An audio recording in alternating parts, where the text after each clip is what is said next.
Salve, salve, Legião X, mais uma vez, multiplicando suas chances de aprovação. Eu sou Gabriel Feitosa, diretamente da quarentena.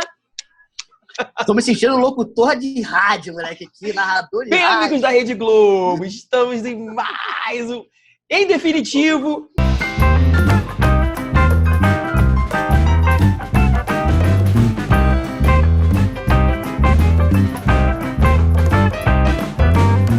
Galera, estamos aqui gravando essa aula especialmente para vocês da quarentena, eu do estúdio, Gabriel Mendes, de sua linda residência, não é isso, Mendes? Humilde!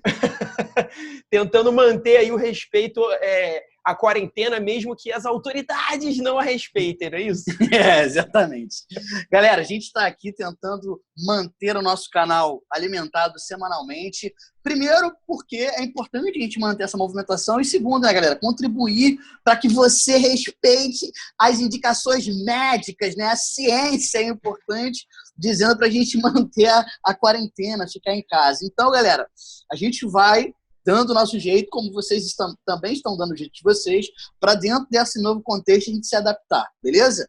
Então, alguns vídeos a gente vai fazer assim, alguns vídeos eu vou estar no estúdio, a gente vai se virar do jeito que dá. E o tema de hoje, né, é mais um parabéns.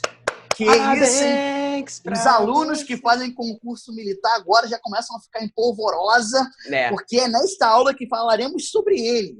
Aquele personagem que, ao falarmos o nome dele, o pelo na nuca do aluno arrepia imediatamente. Vamos analisar um período importante da história do Brasil, do Império Brasileiro, e que é um grande ponto de partida para o início da crise do Império Brasileiro. A gente vai analisar na aula de hoje o fim da Guerra do Paraguai, mais uma efeméride, mais uma data comemorativa, não é isso, Biel? Perfeito, é uma ocasião importante para a gente retomar um pouco ali do final do Império Brasileiro. E aí, galera, sem mais delongas, vamos já começando aqui no nosso primeiro slide. Para você entender essa guerra, e claro, entender o seu desfecho, a gente começa aqui falando da situação política, rapidamente pincelando aqui a situação política envolvendo o Brasil, Uruguai, Argentina e Paraguai, no cenário ali do Rio da Prata, né, Mendes? Na bacia do Rio da Prata, que o slide nos revela. A gente vai ter uma série de disputas ali envolvendo esses países que vão ser muito, eu diria, dramáticas ali, né, naquele contexto, que vão propiciar a própria Guerra do Paraguai e desenvolver conflitos, né, inicialmente entre Brasil e Uruguai, depois o Brasil e Argentina, né? Inclusive depois voltando para um conflito contra o Uruguai, guerras anteriores ali à Guerra do Paraguai, e por fim a própria guerra contra Solano Lopes, que alguns livros vão chamar de Guerra da Tríplice Aliança, não é isso, Mendes? É interessante mencionar que essa guerra demonstra o quanto, e é interessante, Biel, porque eu vou falar sobre isso, o aluno às vezes até acha estranho, mas a gente vai falar sobre o imperialismo brasileiro na América do Sul. Ao a gente analisar a Guerra do Paraguai, fica evidente quanto o Império Brasileiro, com as suas dimensões territoriais e a sua importância política, vai, de fato, ser determinante para entendermos os desdobramentos dessa guerra. Isso fica muito evidente, né, Biel, nos próprios conflitos internos. Quando você olha esse esquema que a gente trouxe para vocês, basicamente a gente vai traçar os grupos que vão estar disputando o poder em cada um desses países, principalmente orientados ou sob influência do Império Brasileiro. Inclusive, quando a gente vai apresentar esse conteúdo, né, Biel, a gente chama isso de questão platina. Perfeito. E aí a gente vai para um ponto fundamental da aula de hoje. Entender que a Guerra do Paraguai passa por, entre outras circunstâncias, pela luta sob o controle em relação à Bacia Platina, ao Rio da Prata, região que, historicamente, desde o período colonial, era intensamente disputada já por Portugal e Espanha no contexto da colonização. E essa disputa fica como herança para os países que se formam após a independência. Isso é interessantíssimo. A gente vai ver, por exemplo, no caso uruguaio, a formação de dois blocos, né, Biel? Os blancos, conservadores, grandes latifundiários, contrários a esse interesse do Império Brasileiro, e os colorados, que eram comerciantes liberais que tinham seus interesses econômicos muito próximos ao Império Brasileiro. No caso da Argentina, a gente tem uma disputa entre os unitaristas e os federalistas, que basicamente seria para ficar de forma mais didática, né, Biel? A disputa entre progressistas e regressistas, ou liberais e conservadores, no contexto do Império Brasileiro. os unitaristas que defendiam mais a ênfase num poder mais centralizado, que seria, no Brasil, os regressistas ou conservadores, e os federalistas que defendiam uma posição de maior autonomia para as províncias. O próprio conceito de federalismo é isso, que seriam os progressistas ou, né, o Partido Liberal no contexto do Império Brasileiro.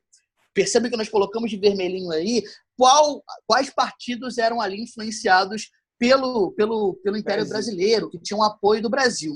Agora, a sua pergunta, com certeza que você deve estar se fazendo na cabeça é: e o que o Paraguai tem a ver com isso, né, Biel? O Paraguai é um ator aqui complexo dentro desse cenário, né? Porque o Paraguai, quando a gente olha para o esquema, você não vê disputa política interna dentro do Paraguai. Você vê essas disputas no Uruguai, entre brancos e colorados, e vê essa disputa na Argentina, entre unitaristas e federalistas.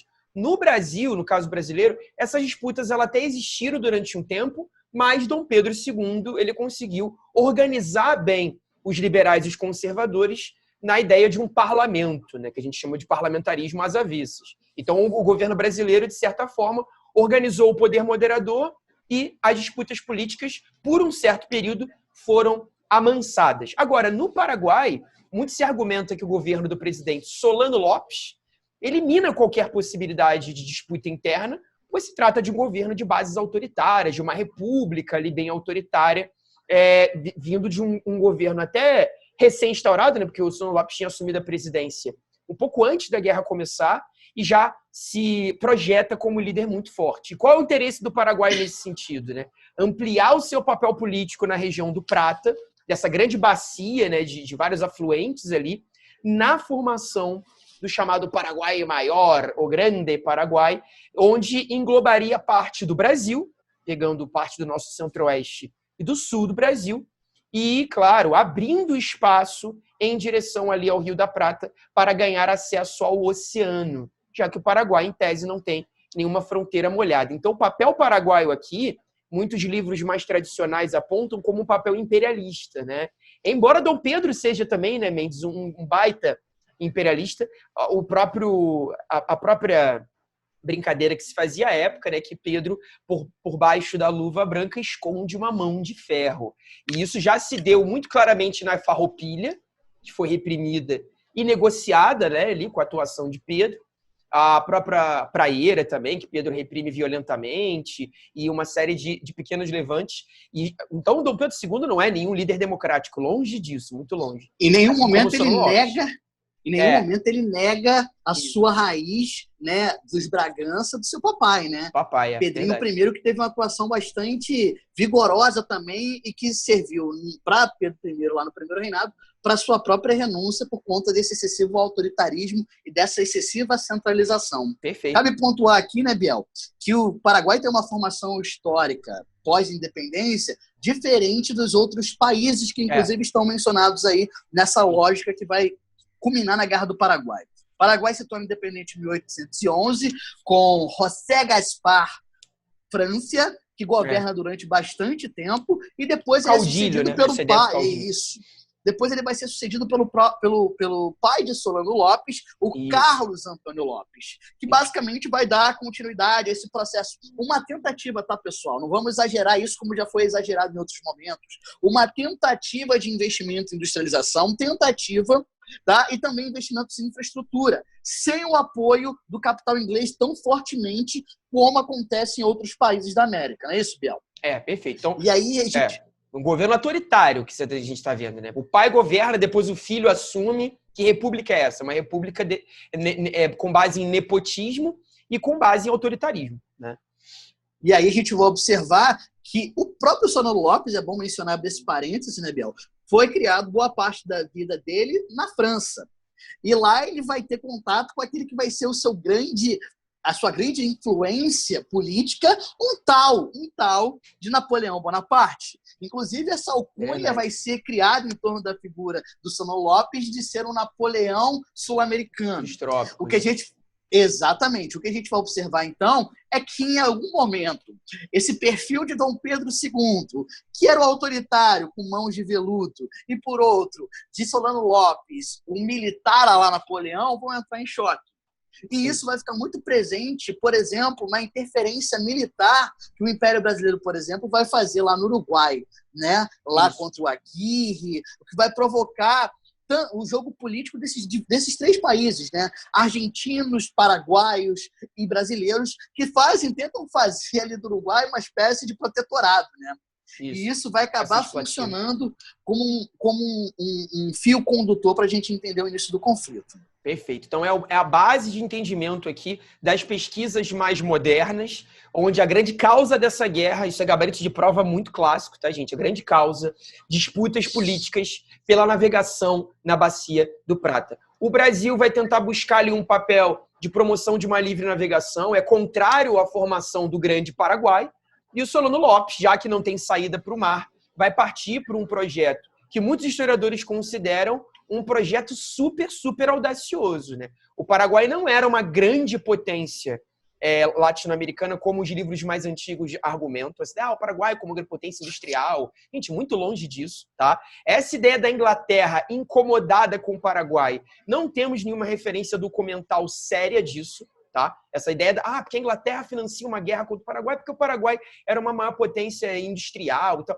não há uma verificação documental séria sobre isso. Então, é bom a gente dar colocar os pingos nos is. O grande elemento político aqui estava voltado para a Bacia do Prata e o próprio Solano Lopes, né? Ele já se projeta de maneira mais com artimanhas militares, né? Levando o início de um conflito. A historiografia trabalha com o Solano já dando o pontapé inicial para a guerra na captura de um navio cargueiro brasileiro em Assunção, né? A captura do Marquês de Olinda.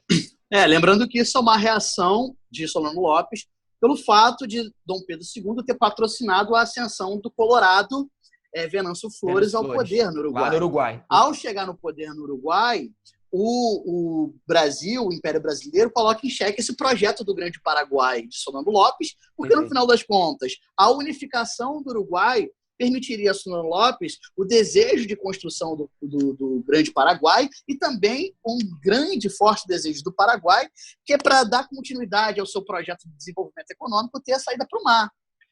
Inclusive, vários especialistas em geopolítica falam sobre isso, né? Nenhuma potência é potência sem ter saída para o mar. Perfeito. Então, o Solano Lopes coloca isso como uma diretriz, como um horizonte a ser alcançado, e a ascensão do Venâncio Flores Colorado no Uruguai impede que esse projeto, teoricamente, seja colocado em prática. Ao mesmo tempo, lá na Argentina, vai assumir o poder o Bartolomeu Mitre, que também está muito mais alinhado politicamente com o Império Brasileiro do que com esse projeto de Solano Lopes. Não à toa, a gente vai estar já observando, né, Bel, de forma bem embrionária, a formação do que daqui a pouco vai ser a Tríplice Aliança. Antes da formação da Tríplice Aliança, é bom a gente contextualizar isso, nós temos o apresamento do Marquês de Olinda, né? E basicamente é nada mais do que afronta. É o famoso meu corpo é esse, não gostou de panha. Não é isso? É uma afronta de Solano Lopes ao Império Brasileiro. E aí foi o que eu falei. É nesse momento que vai emergir a figura, esses dois perfis de autoritarismo que vão acabar encontrando e vão entrar em rota de colisão justamente nesse momento. Essas fagulhas, né? E essa invasão do Solano à região do Mato Grosso, né? Ela é bem emblemática e sintomática também, né? Mostra ali um problema. Por que o Mato Grosso? O que o Mato Grosso teria ali de fundamental? É onde a bacia começa. É onde o Rio da Prata tem o seu início, né? E rumando em direção ao sul da América. Pegando ali o Rio Uruguai, pegando o Rio Paraná, pegando os rios ali. Então, na prática, quando ele quer o domínio do Mato Grosso, avançando pela fronteira paraguai, e depois, né, vai tentar ali o domínio gaúcho, ele está exatamente, galera, tentando controlar os territórios iniciais dessa bacia hidrográfica, que é fundamental no escoamento de produções, de escoamento de produtos, escoamento ali de uma série de utensílios para o Oceano Atlântico. Então é daí que nós temos as raízes desse conflito e que vão mostrar exatamente as frentes de guerra. Aí sim, em 1865, temos aí o início do Tratado da Tríplice Aliança, que dá a formação do Brasil de Dom Pedro com a Argentina de Bartolomeu Mitre e o Uruguai de Venâncio Flores. Perceba, o Brasil vai costurar as suas alianças com os argentinos e os uruguaios por meio do apoio a colorados e federalistas. Não é uma aliança tão natural, né, Mendes? O Brasil, na verdade, ele força a ascensão desses partidos, o Partido Colorado em Montevidéu, o Partido Federalista em Buenos Aires, para conseguir o apoio desses presidentes que são simpáticos à causa brasileira. Só que ele não consegue fazer uma aliança com nenhum partido paraguaio de atuação contra o Solano Lopes, que, em tese, o Solano Lopes ele conseguiu unificar poderes no Paraguai dentro do seu projeto do Grande Paraguai. E aí a Inglaterra entra aqui como um ator. Queria que você pudesse falar, Mendes, um pouco sobre esse papel inglês dentro desse jogo. Que a Inglaterra ela tem ali, claro, não é uma participação protagonista, eu diria, pelo menos eu não partilho dessa ideia, mas também não dá para eliminar completamente a Inglaterra desse conflito. Né? Claro que não. Primeira coisa, a participação indireta inglesa, que vai, obviamente, como o bom capitalismo inglês manda, fornecer os empréstimos que vão gerar a médio e longo prazo retorno financeiro para ela. Então, já nisso aí rola essa emprestação de dinheiro, esses empréstimos a Brasil, Argentina e Uruguai. Então, os ingleses já estão felizes com isso, com essa participação econômica. Além disso, Bia, é bom mencionar, a gente vai falar daqui a pouco da Batalha do Riachuelo, a maioria da frota naval brasileira é formada por navios de guerra ingleses, beleza? Perfeito. Isso que, inclusive, vai provocar essa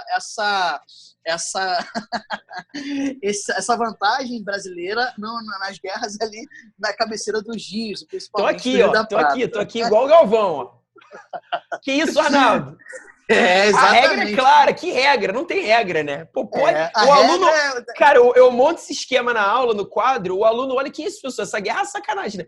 3 do lado, com os bancos ingleses ajudando, e o Paraguai solitário do outro ali, né? Tanto que a gente... mas é bom mencionar, Biel, deixa eu fazer esse adendo ressalva, aí, até para essa ressalva, abrir esse parênteses, que as tropas paraguaias sozinhas eram maiores do que as brasileiras, argentinas e uruguaias juntos. Isso é verdade. O exército brasileiro é forjado na Guerra do Paraguai.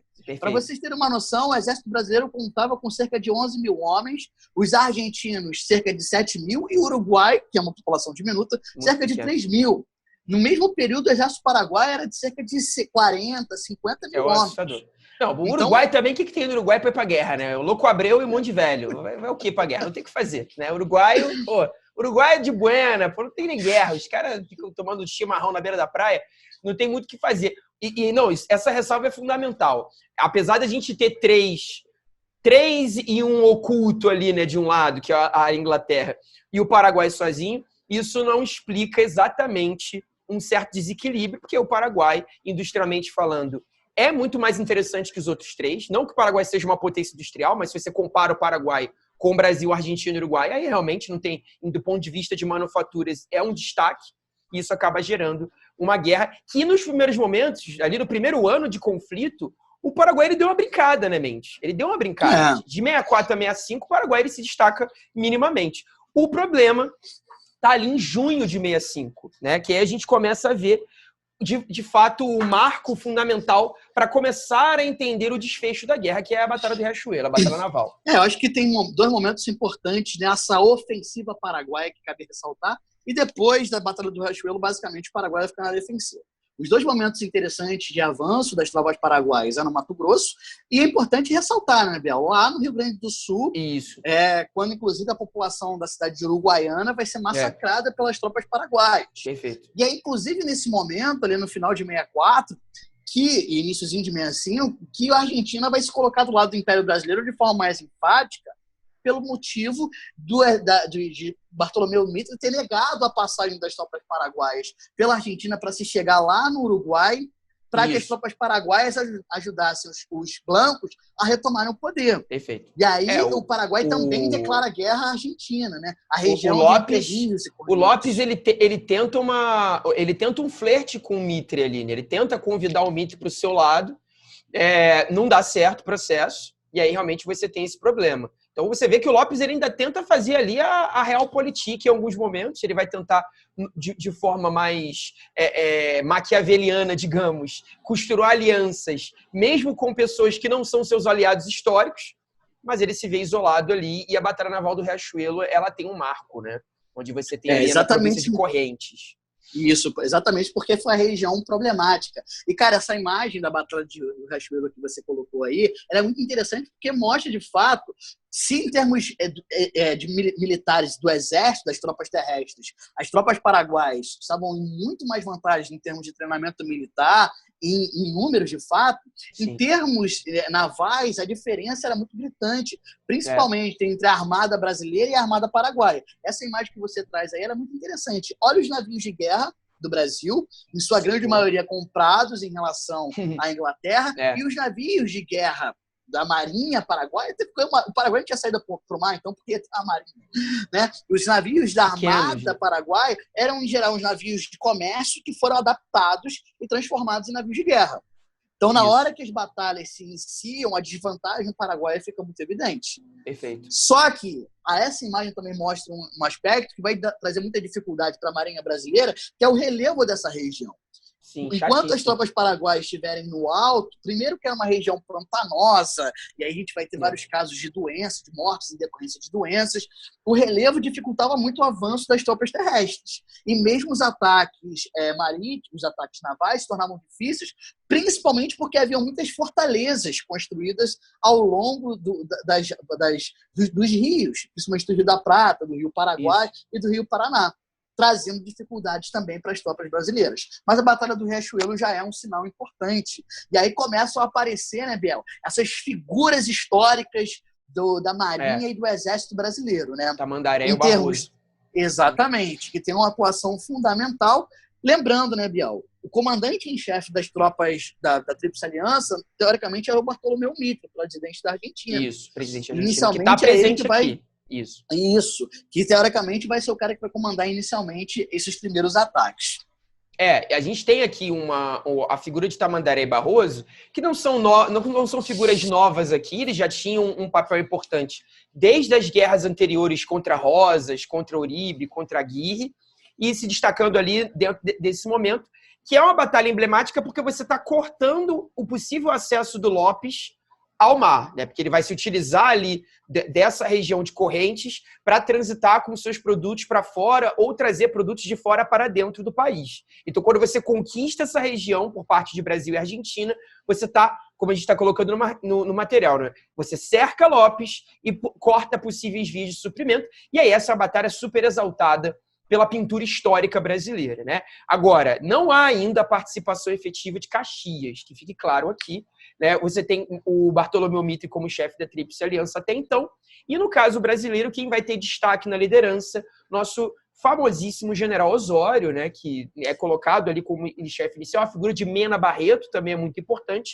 O Caxias só vai se destacar a partir agora dos anos de 66, 67, onde você vai começar a trazer essa figura do então Barão, né, por enquanto com Barão de Caxias, nosso amigo Luiz Alves de Lima Silva. Lembrando que ele tornou-se depois da Revolução Farroupilha, no qual ele tem papel fundamental na articulação do processo de pacificação, da diplomacia, né? Ele se torna presidente da província do Rio Grande do Sul. Isso, tem papel político. Ele tem um papel político também muito importante naquela região. Antes da gente adentrar aí esses conflitos, Bel, eu queria, até para o cara que está assistindo a nossa aula aí, com certeza fazendo aquelas anotaçõezinhas, papirando. Elencar 4 aspectos que eu pontuo como fundamentais para a gente entender a duração dessa guerra. Porque é importante mencionar, depois da Batalha do Riachuelo, basicamente o Paraguai fica na defensiva, porque a sua armada foi basicamente destruída e a gente começa a ver se avolumar o exército da Tríplice Aliança, principalmente porque o Dom Pedro cria lá o famoso, né, os voluntários da pátria, que apesar de muito mal treinados, tu começa tipo o exército chinês, né? Tu perde para a China porque tu vai, cansa de morrer, né? Cansa de matar. Então, eu trago 4 elementos, Biel, que a gente pode colocar como diretrizes para a gente entender a durabilidade dessa guerra. Primeiro, Solano Lopes não aceita a derrota nunca, né? O Paraguai só vai realmente ser derrotado quando o Solano Lopes for morto. Primeiro, a gente tem um desentendimento no comando do Exército da Tríplice Aliança. A gente trouxe ali o Almirante Barroso, o General Osório, o Mitre. O Mitre tem muitos conflitos, inclusive com Dom Pedro II, o que dificulta, o que atrasa as ações militares. Nós temos a geografia geografia do território paraguaio, que eu acabei de explicar, uma região extremamente pantanosa, e mais do que isso, né? No processo de independência do Paraguai, o Paraguai se fechou. Então, os militares da Tríplice Aliança tinham pouquíssimo conhecimento do território paraguaio, o que dificultava também o desenvolvimento das estratégias militares. E, inicialmente, essa maior disponibilidade das tropas paraguaias. Então, esses 4 fatores fazem com que a duração do conflito ele seja muito duro, seja muito longo. E, obviamente, total despreparo, principalmente quando a gente fala das tropas do Exército Brasileiro. E aí a gente vai ter um evento-chave nesse processo, Biel, que é justamente a batalha que é considerada a batalha mais sangrenta da história da América do Sul, beleza? Que é a Batalha do Curupaiti, em 1866. E por que essa batalha ela é tão importante? Na verdade, são 2 batalhas, né? Entre 1866 e 1867. Porque essa batalha, apesar da vitória da Tríplice Aliança, a gente vai ter como consequência um grande número de mortos. Esses números nem são tão exatos, não dá nem para você quantificar exatamente, falam entre 4.000 e 9.000 mortos entre os aliados. Claro, até porque não havia censo do número de mortos. A documentação da guerra, sim, é difícil. É muito falha nesse sentido. E aí a gente percebe que isso, inclusive, culmina numa disputa tão feroz dentro da Tríplice Aliança que vai levar à saída de Uruguai e Argentina. Então, gente, a partir de 66, 67, o Brasil vai lutar sozinho, beleza? São uma dificuldade logística muito grande. A engenharia brasileira de guerra aqui é bem deficitária, é bom deixar claro, né? Você tem registros de pessoas morrendo, né, de diarreia, disenteria, dificuldades incríveis ali na comunicação das tropas. E a partir ali de Curupaiti isso fica muito claro, né? Como o Brasil ele se isola.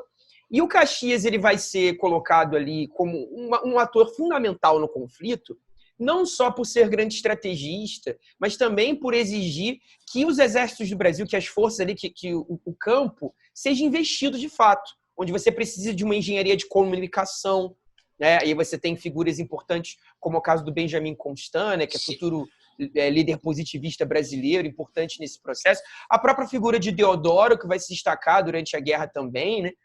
Que promovendo ali investimentos tecnológicos que fariam diferença em batalha, e isso o Caxias faz como exigência. Cara, a gente tem que avançar, mas com qualidade, porque eu não posso ficar perdendo homem para comida estragada. Isso é uma desonra para o Exército Brasileiro. Então, de Tuiuti para frente, né, a gente percebe uma guinada nesse sentido de um aparato tecnológico que vai ser decisivo para a vitória brasileira, né, Mendes? Sem dúvida.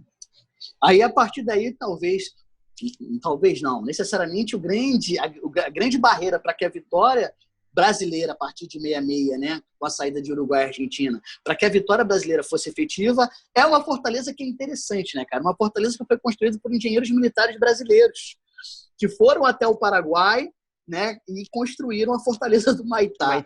Então, os engenheiros militares brasileiros que constroem a fortaleza, agora os próprios militares brasileiros têm dificuldade em transpor essa barreira criada pelos próprios militares brasileiros e que, a partir da derrota, a partir da queda da fortaleza de Humaitá, o caminho para Assunção, para a capital paraguaia, estava aberta. Tá mais aberto. Mas isso não foi simples. Não. Isso levou quase um ano para se efetivar, entre 67 e 68, mas também, a partir daí, ficou evidente, porque agora a Assunção ficou completamente isolada, a população paraguaia já passava grandes necessidades, porque há a questão do desabastecimento, o número de homens mortos entre os paraguaios é uma situação sem precedentes, cerca de 70% da população masculina no Paraguai vai perecer, e aí nós temos aquele período, né, que é o chicote no lombo de Duque de Caxias, a famosa dezembrada. E aí são sucessivas vitórias brasileiras contra o exército paraguaio, né, Biel? Sim, a dezembrada é considerada ali um momento glorioso para Caxias, né? Nesse avanço de corredores em direção à capital. Itororó, Avaí, Angostura, de Lomas Valentinas, que são as vitórias basilares de Caxias nesse processo. E a chegada em Assunção, que na visão de Caxias seria o seu objetivo. A guerra está cumprida aqui. Tomamos a capital, politicamente houve um domínio do país, não faz sentido que a guerra continue a partir daqui, e o próprio Caxias considera sua missão cumprida. Né? É interessante, cara. Ele manda uma carta para Dom Pedro dizendo que ele se retiraria da guerra porque a guerra havia se tornado um massacre da população paraguaia. Perfeito. Então nós temos um humanismo de Caxias. Crianças sendo colocadas em batalha, crianças paraguaias, né? E aí o exército brasileiro de longe não vê que é criança, porque, né, você imagina que é um homem mais baixo, mas botavam ali um bigode de festa junina no moleque para ele ir pra guerra e o cara percebe, a gente tá matando criança aqui. Essa guerra perdeu total sentido. Né? Quem passa a comandar as tropas brasileiras é apenas o Conde D, né? O nosso querido Gaston de Orleans, da família Bragança agora. Casado com Isabel. Né? Então Gaston nós temos Orleans, aí o genro lutando pelo sogro. Aí não tem como você negar, né, filho? Você vai até onde tem que ir, né? E aí a última batalha... Sim, Cerro Corá. Não, o que eu queria dizer é que o Caxias não é bobo. O cara é político também. Ele sabe que a guerra, por mais que o Brasil a vença, o saldo político aqui já não está muito bom. A mídia liberal no Rio de Janeiro massacrando Dom Pedro, né, massacrando a guerra, criticando de maneira muito violenta o conflito. E ele sabe, cara, a gente vai vencer a guerra, já está muito claro, mas politicamente o saldo disso não vai ser positivo. E, de fato, não será positivo. Né? Dom Pedro colocando o genro... É genro, né? Essa parte da família sempre é genro. Que é, né, eu sempre confundo genro, cunhado, co-cunhado, sobrinho, neto. Genro. Colocando o genro em guerra, já está, de alguma maneira, cavando uma sucessão. Vamos combinar que Dom Pedro, ao colocar ali o marido da Isabel como líder, já está tentando deslocar um pouco de popularidade para o cara, que em tese ele seria o próximo rei, né? Filho homem ali na família Bragança não havia para herdar a coroa, então Isabel seria a rainha e Gaston seria o rei. Então, se você coloca ele como líder do exército, você está projetando uma liderança política no personagem que daqui a pouco vai ser rei. Pelo menos essa era a proposta de sucessão da monarquia, o que é muito tenso, né? Porque você vai botar rei no Brasil, um rei francês, nem português direito fala, isso não cai nem um pouco bem para a monarquia. Então, a vitória de Gaston sobre o ditador Solano Lopes, ali na Batalha de Cerro Corá, seria uma maneira de coroá-lo já, de colocar ele digitalmente, virtualmente, como um rei. E não é o famoso o que acontece, né? O famoso 1º de março de 1870, né? Quando já isolado, colocando crianças e idosos para lutarem.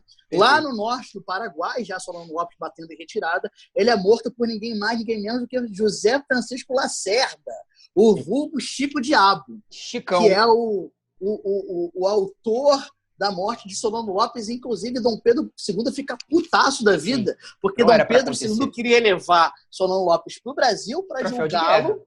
Exatamente, no Brasil, para sentenciá-lo à prisão, enfim, no Brasil. Então, o que a gente percebe é que há uma série de consequências negativas, apesar da vitória brasileira na Guerra do Paraguai. Então, perfeitamente. Beleza? Esse mapinha aqui, para a gente encerrar o papo, faz um pouco da análise geográfica dessas batalhas que a gente está vendo. Né? Você vê ali o domínio na Batalha Naval do Riachuelo, né? Que rola aqui. Vou botar um spotlightzinho aqui na região de Correntes, essa vitória, né, na região da Batalha do Riachuelo, e aí vieram avançando aqui. A nossa famosa, né, Desembrada, ela vai rolar exatamente nesse intercurso aqui, né, de avanços em Avaí, Tororó, Lomas Valentinas, até a chegada na capital. E o final da guerra, né, Mendes, se dá mais ao norte aqui desse território paraguaio, na verdade seria território mais a oeste a leste do Paraguai, onde o Solano Lopes quase é capturado e acaba basicamente cometendo seu suicídio ali, né? Porque ele não queria ser preso. Como você disse, a ideia era levá-lo ao Rio de Janeiro para um tribunal. Não é o que acontece. E o saldo final, galera, não é nada positivo, né? Quando falamos ali de uma guerra eliminada, o exército brasileiro com suas aposentadorias congeladas, né? Você tem ali a ideia do Montepio militar, que seria essa ideia da previdência militar, não avançou. Nós não tivemos ali o pagamento de uma série de indenizações ao Exército, e o movimento republicano já fundado no intercurso de 1870 para 71, né? Onde você tem ali a fundação do PRP, do Partido Republicano Paulista, com a Convenção de Itu. Então, tudo isso já vai convergindo para uma crise do Império, né? Na verdade, as consequências foram nefastas para todos os envolvidos. Se você pegar o caso argentino, o Mitre não conseguiu, por exemplo, eleger o sucessor federalista na Argentina, por conta dos conflitos a partir da Guerra do Paraguai. O Venâncio Flores, em 1868, foi assassinado em Montevidéu, ainda no decurso da Guerra do Paraguai. Para vocês terem uma noção em termos de número, os gastos do Brasil de orçamento por conta da Guerra do Paraguai foram 11 vezes maiores, ano a ano, do que antes de 1864, ou seja, antes do início da Guerra do Paraguai. Com que dinheiro? Então, é claro, exatamente. E aí o cofre, que já estava bastante prejudicado da economia do Império Brasileiro, entra num colapso sem precedentes. O número de escravos que luta na Guerra do Paraguai pelas tropas brasileiras ainda incide um desenvolvimento, num crescimento do movimento abolicionista no Brasil. Então, a gente vai começar a observar as bases da monarquia brasileira sendo afetadas, e a partir daí o que a gente observa é uma crise sem precedentes do Império Brasileiro. E olha, a gente está falando do país vencedor. Imagina isso no caso do Paraguai, onde 70% da população masculina foi morta, a economia paraguaia foi devastada, e o que sobrou do Paraguai é um grande vazio. Perfeito. Inclusive, os paraguaios estão até hoje tentando solucionar essa questão demográfica, se tornando, a partir daí, um dos países mais atrasados da América do Sul. E é bom sempre ressaltar isso, né, Biel? A gente tem uma parcela importante de culpa nesse processo. Total. É bizarro, né? É a pior guerra da América Latina e a segunda pior de toda a América, né? A gente só não passa em números da Guerra de Secessão nos Estados Unidos, né, que teria vitimado cerca de 600 mil yankees e federalistas, né? Os sulistas e nortistas. A Guerra do Paraguai fica entre 200 e 300 mil mortos e, como você colocou, a maior parte paraguaios, né? 150 mil, basicamente, de paraguaios foram mortos durante a guerra. Bizarro.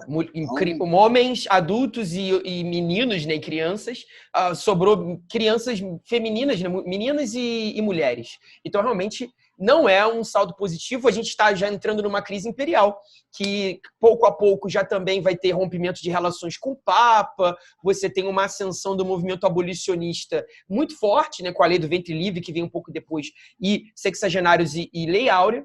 Então, a situação política para o Brasil aqui vai definhando o que a gente chama de questão militar, né? E os próprios militares é que vão declarar a república, né? Bem lembrar disso. Mas é importante mencionar mais do que tudo isso, que esses eventos que você está dizendo aí, está afirmando, já são as cenas dos próximos episódios. Exatamente. Né? E aí tem que acompanhar as consequências que a gente vai, em algum momento, trazer aqui para vocês. Perfeito. Acho que deu, né? Rolou? Deu. Foi ótimo. Muito obrigado pela presença de vocês. Vou encerrando a nossa ligação aqui com o Gabriel Mendes. E se vocês gostaram desse modelo de vídeo, galera, deixa aí seu comentário. A gente está tentando se adaptar a essas circunstâncias de quarentena, sempre respeitando o bom senso. E multiplicar chances de aprovação é aqui com o Projeto X. Valeu! Um beijo no coração de vocês e até mais! Valeu!